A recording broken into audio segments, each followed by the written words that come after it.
Hello or namaste everyone. Welcome to the very first episode of the Intellectual Indian Show with Raghavan Iyengar. I intend on discussing anything that I find interesting through this forum. I would like to begin by giving a brief introduction of myself. My name is Raghavan Iyengar. If I am being honest, it's a pseudonym for the sake of caution. I'm currently studying in class 11 and I have a keen interest in politics, economics and history. I used to absolutely love discussing these topics with my mother, but she insisted that I start my very own kind of podcast so that I could have, open-ended, free discussions with people from different walks of life.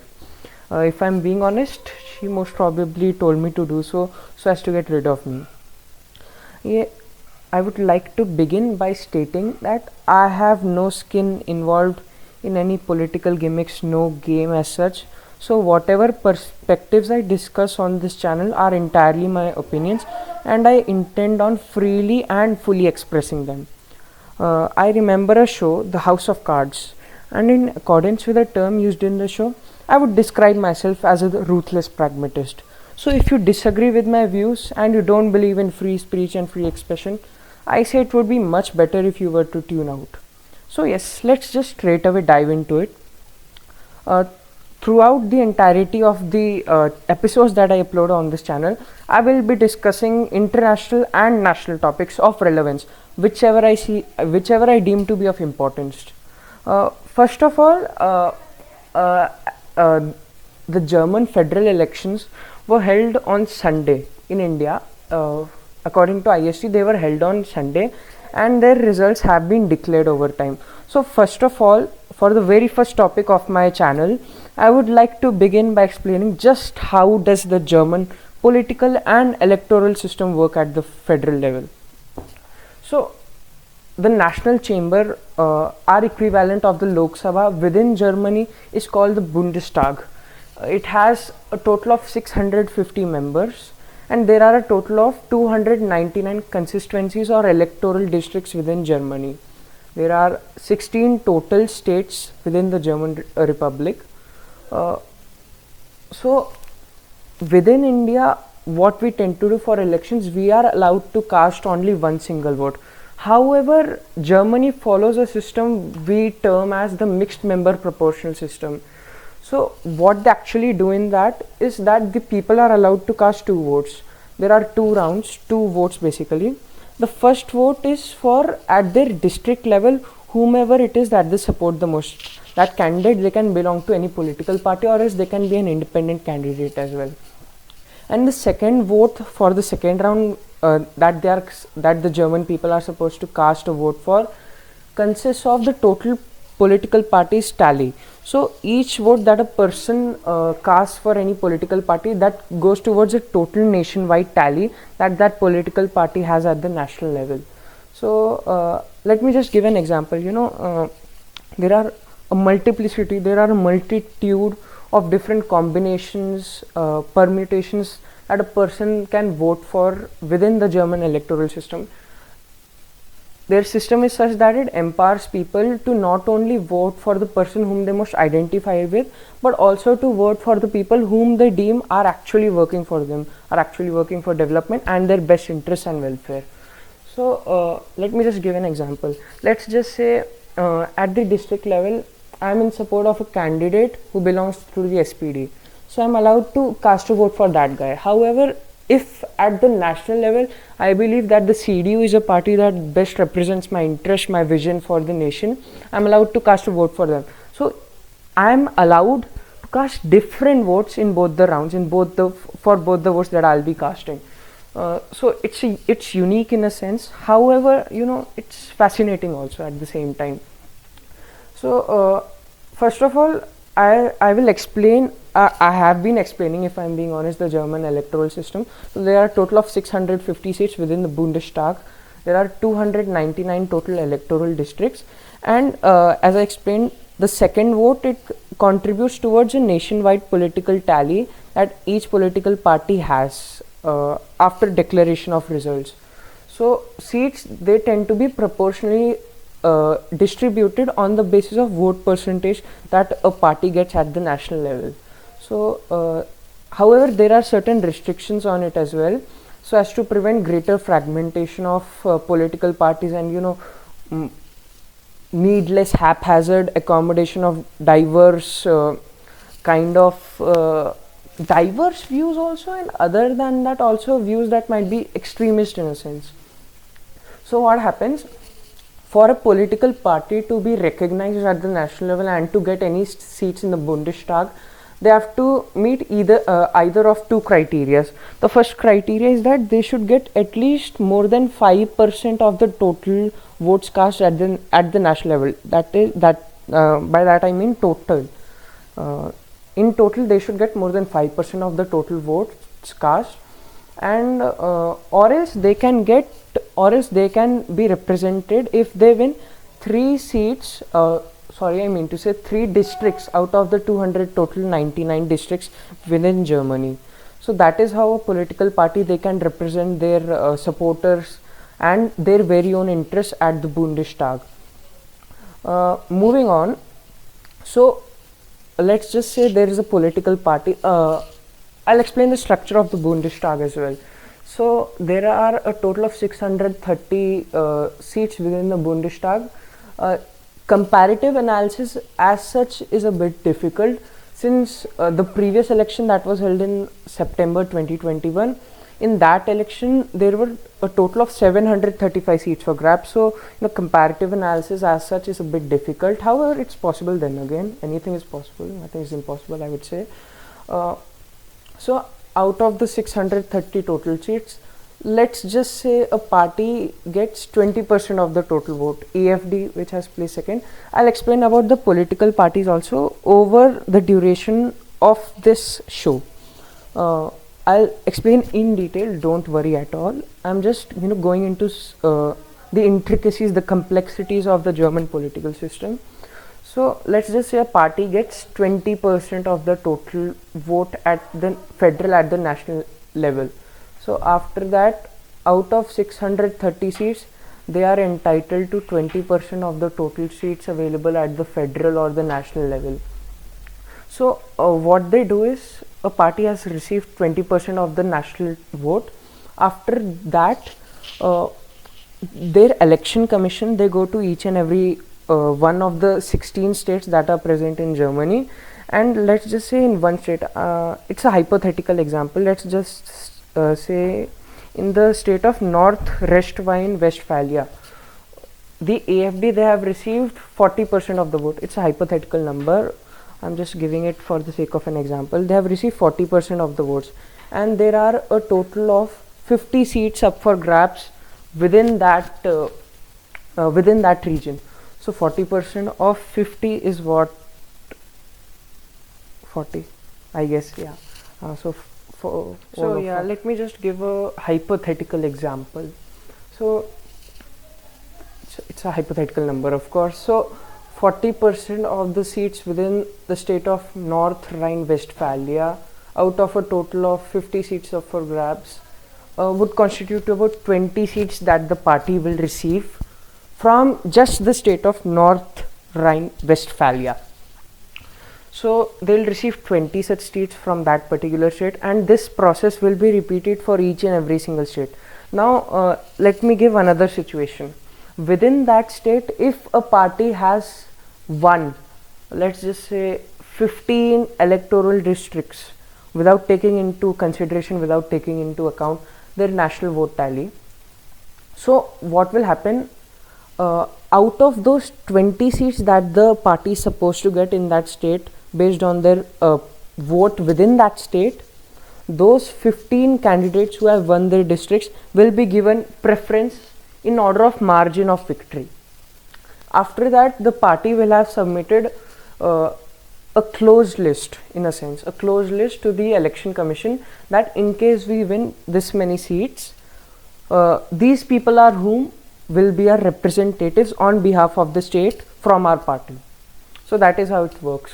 So this process is repeated for each and every single party. These calculations are repeated numerously for each and every single party, after which a greater total is achieved. The Bundestag is officially formed with more or less proportionate representation for each and every single party in accordance with their total vote share, bearing in mind, keeping in mind the fact that fragmented factions as such, they are not accommodated. However, it's all about whether or not those parties they develop over time so as to obtain representation at the national level. So yeah, this is basically how the German system works, the German electoral system works. Now I would like to discuss the result. No, sorry. I'll first discuss just a teeny tiny bit about the political parties which are present. So the winner of the election, one of the winners, the main winner I would say, is the CDU and the CSU alliance. So CDU is the Christian Democratic Union. You might remember Angela Merkel. She was the Chancellor of Germany for a pretty long time. She was a member of the CDU, and the CSU is an affiliate party of the CDU. The CSU stands for the Christian Social Union. It is an affiliate party of the CDU within the state of Bavaria. I'll explain their ideology just a bit. CDU is a party that focuses on mostly free market economics, libertarian economic policies, and on the social side they tend to be a bit conservative. However, there has been sort of an ideological shift with regards to social policies. I'll explain that over the duration of this discussion in a sense. The CSU, it is like the CDU, it's more or less the CDU. However, for the state of Bavaria, it tends to have a bit more conservative social views. Then I'll be the current Chancellor Olaf Scholz. He belongs to the SPD, the Social Democratic Party. The Social Democratic Party is like any other party that strives for social democracy within European countries. They are socially moderate, center left, I would say, economically also center left. They are present on the left side of the political spectrum. However, they are closer to the centrist part of the spectrum rather than to the extremist left part of the spectrum. After that, I would talk about the AfD, which is the Alternative for Deutschland. That is the big winner of this election, since they have particularly grown from strength to strength. They are a party that had been established just a couple of years ago. However, they have now propelled themselves to the barriers, to the borders of power, to the walls of Berlin, basically, in a sense. They are on the cusp of power. It's just a matter of time now. After that, I'll talk about the Greens. They tend to be, of course, socially, of course, they'll be liberal, of course. Then economically, they tend to be liberal again. However, they tend to mostly focus on green policies, whether it be related to natural gas, windmills, and so on. We'll discuss about that later. Then there's the Die Linke party, which is the left party in German. So they are also party who tend to be socially liberal, economically liberal. Economically, they tend to focus on post-taxation economic policies or the progressive taxation system. After that, there is the Free Democratic Party. The Free Democratic Party is the very epitome of libertarianism, of classical liberalism in a sense. They tend to fight for libertarian economic policies, free market economic policies, and socially they are more or less on the center. Then there's sort of a breakaway political party. Their leader is Sarah Wagenknecht. The party is called the BSW, the Bara-Sacha Wagenknecht. It's led by someone who I believe served as the vice president of the Die Linke, the left party within Germany. So she had formed her own political party, I believe 2 years ago, in 2023 or 2022. And they have started performing well in certain statewide elections, particularly in East Germany. That is where their stronghold lies in a sense. And she is one of the most well-known politicians of Germany. I'll also state the leaders of all these political parties. The CDU, of course, is led by Friedrich Merz, who will most probably soon be the next Chancellor of Germany. The AfD, their Chancellor candidate was Alice Weidel. Interestingly, she's a lesbian who represents the interests of Conservative Party. I'll go into detail about their policies, about their ideology later on over the course of this show. The SPD is, of course, heralded in a sense by Olaf Scholz, the current Chancellor of Germany. Then the Green Party, they are led by Robert Habeck. Interestingly, only 4 parties had announced their Chancellor candidate, and those were the CDU, AfD, SPD, and the Green Party. However, other than that, the Free Democratic Party, as I told earlier, they also, I'll go into detail about an alliance that the Free Democratic Party, the SPD, and the Greens had, which constituted the previous government. However, the Free Democratic Party, their leader is Christian Lindner, who had served as, I believe, the Minister of Industry and Commerce within the previous government. However, he will be resigning soon due to their poor performance. And other than that, he basically brought down the government in a sense, because there had been a policy with regards to debt, which the FTV they had agreed with, due to which he brought down an alliance called as the Traffic Light Alliance. SPD red, Greens green, of course, FDP yellow, which brought down the previous government, and which basically brought forth snap election. The previous government of Germany, it had been brought down in the month of December, after which their president, he dissolved parliament and he officially called for snap elections to be held in the month of February, which have already happened now. So yeah, other than that, the CDU, they finished first with regards to their vote share. The AfD, they finished second. Third was SPD. Fourth was Greens. And the Left Party, they finished fifth.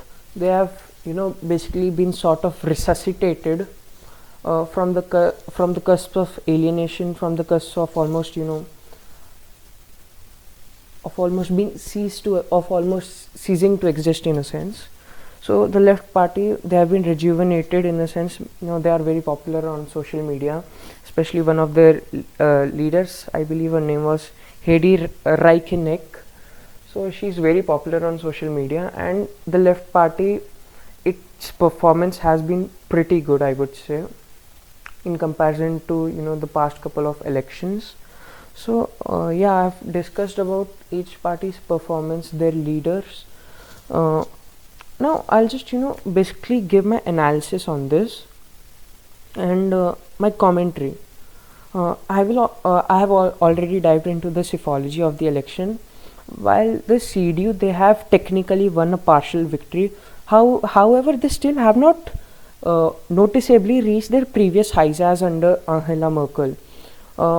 One must also keep in mind that there is sort of an anti-establishment sentiment that is being perpetuated, and that is being embodied by parties like the AfD and the Die Linke, the Left Party.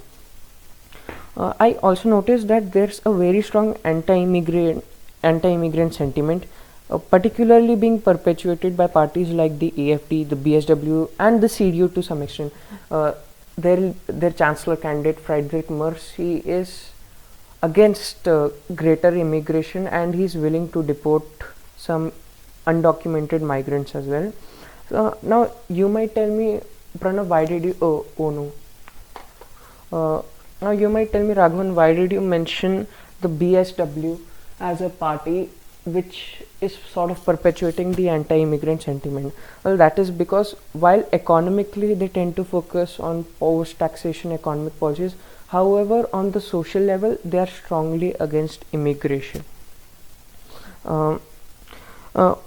However, one must also keep in mind that this anti-immigrant sentiment, it has been present within the German electorate for quite some years now, and it was one of the reasons for Merkel's almost abysmal approval ratings, if I'm being honest, towards the end of her term. And Other than that, there are a multiplicity of factors behind the current government's unpopularity. Uh, that is because of anti-immigration sentiment, the anti-establishment sentiment, as has been noticed in nations like the US, the UK, and the economy's mishandling and the below par, the subpar performance. There is slight consensus among the populace that the German economy has been mishandled. People might come after me and say that Raghavan, Germany has grown to become the third largest country by nominal GDP.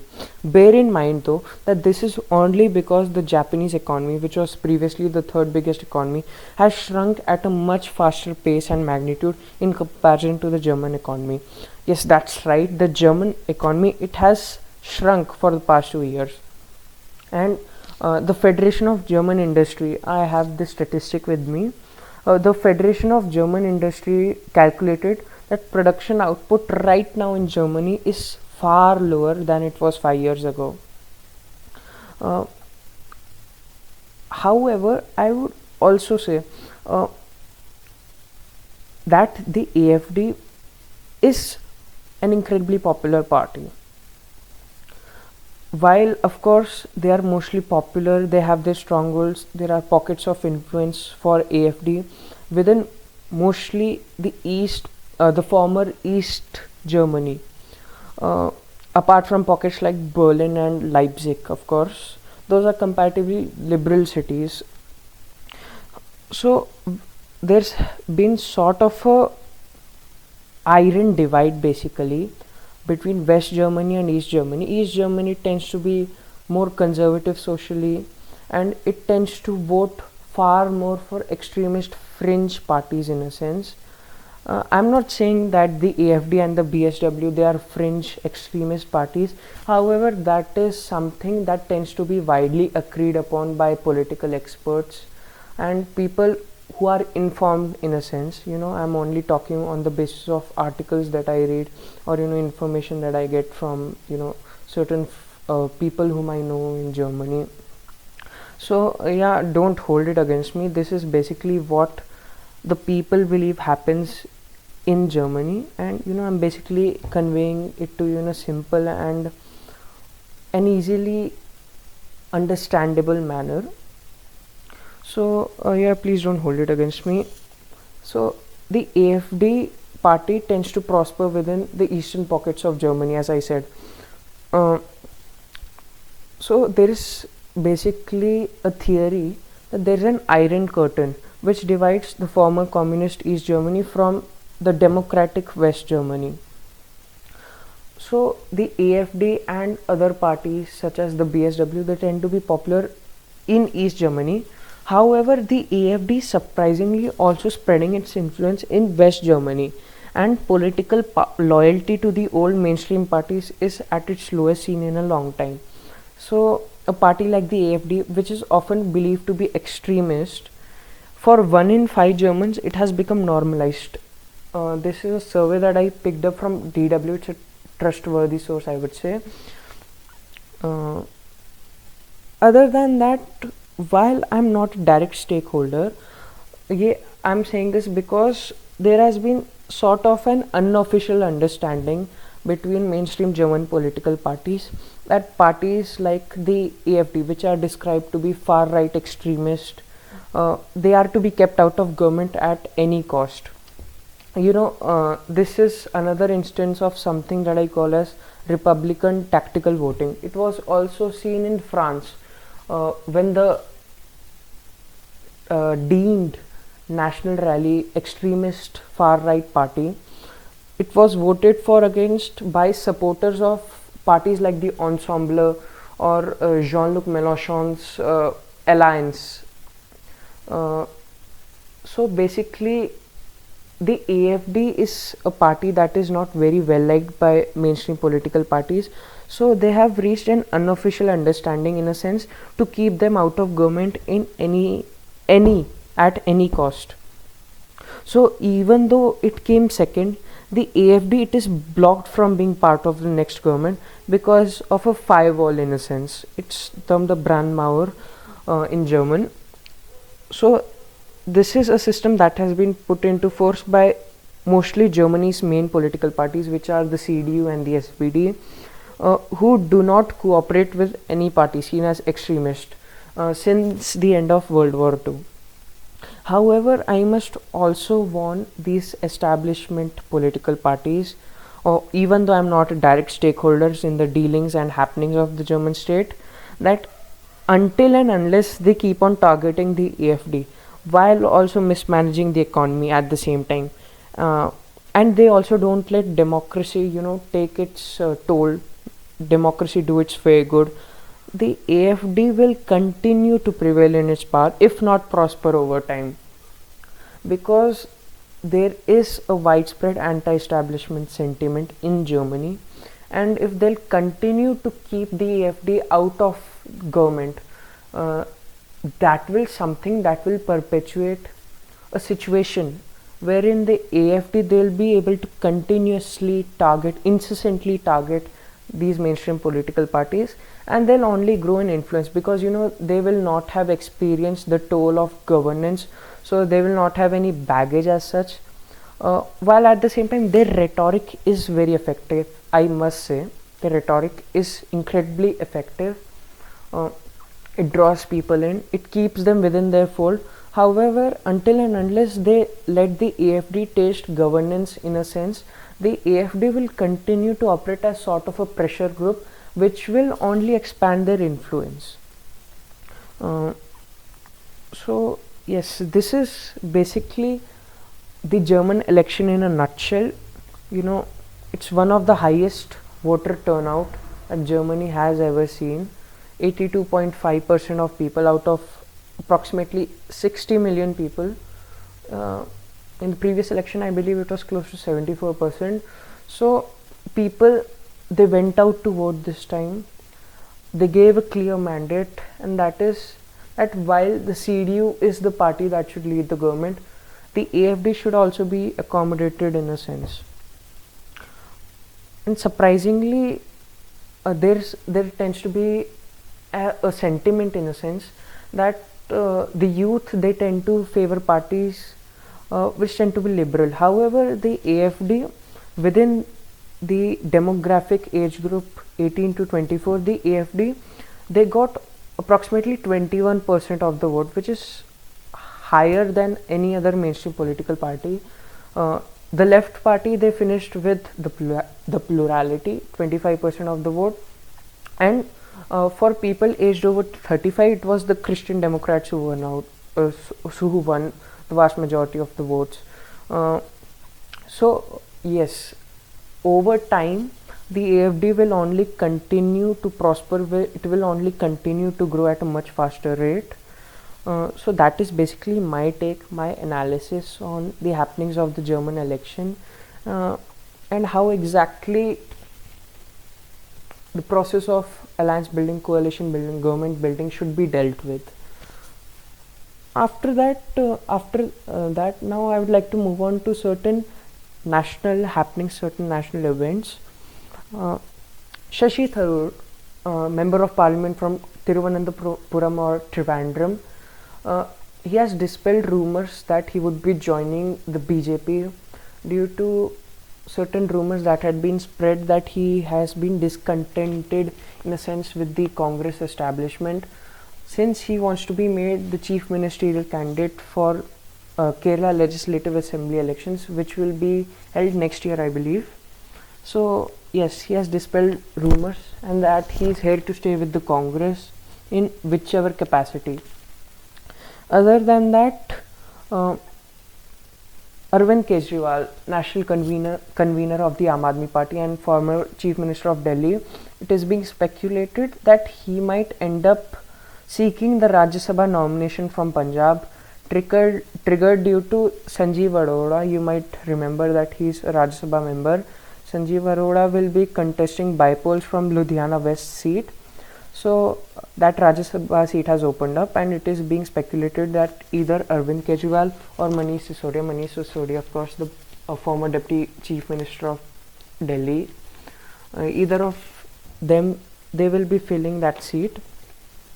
Now, after that, Supreme Court, they had passed a ratification, they had passed an order saying that politicians, legislators who have been convicted in criminal cases, they will not be allowed to be a part of the assembly again. However, the center, they have, in a sense, expressed their discontent with this decision of the Supreme Court, and they have said that the existing structure, the existing order that is there in place of 6 years gap between conviction and being allowed to be a part of that assembly again, it should be brought again.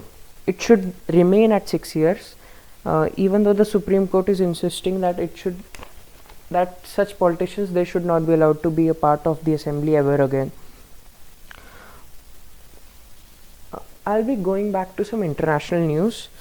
Donald Trump, the President of the United States, he has stated that he will not allow Ukraine to be a part of NATO, and that 50% of the mineral resources that Ukraine possesses, control over them will be handed over to the United States government. Other than that, Donald Trump, he has also rolled out a green card for incredibly wealthy people, which will be valued at $5 million US.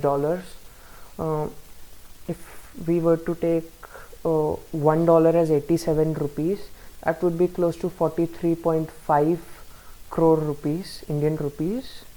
So that's very expensive. So he basically aims to reposition America as sort of a haven, in a sense, like nations like Moldova and so on. Other than that, he has said he expects to sell around 1 million such green cards. 10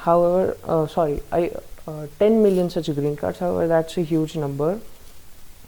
I got it from certain sources. He expects to sell around 10 million such green cards. That would generate trillions, huge amounts of money for the exchequer, for the treasury of the United States.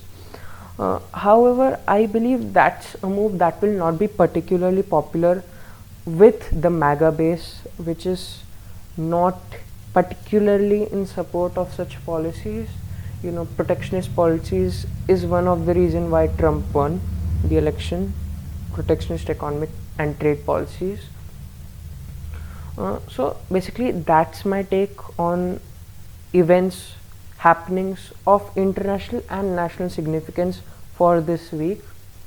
I would like to end the very first episode of the Intellectual Indian Show with Raghavan Iyengar by quoting Barry Goldwater, the US presidential candidate for the 1964 elections of the Republican Party, who said, "Extremism in the defense of liberty is no vice." With this, the very first episode of the Intellectual Indian Show comes to an end. And I hope to see you all next week. I had an awful lot of fun. So yeah, see you next week. Bye. Thank you for joining in. Thank you and namaste everyone.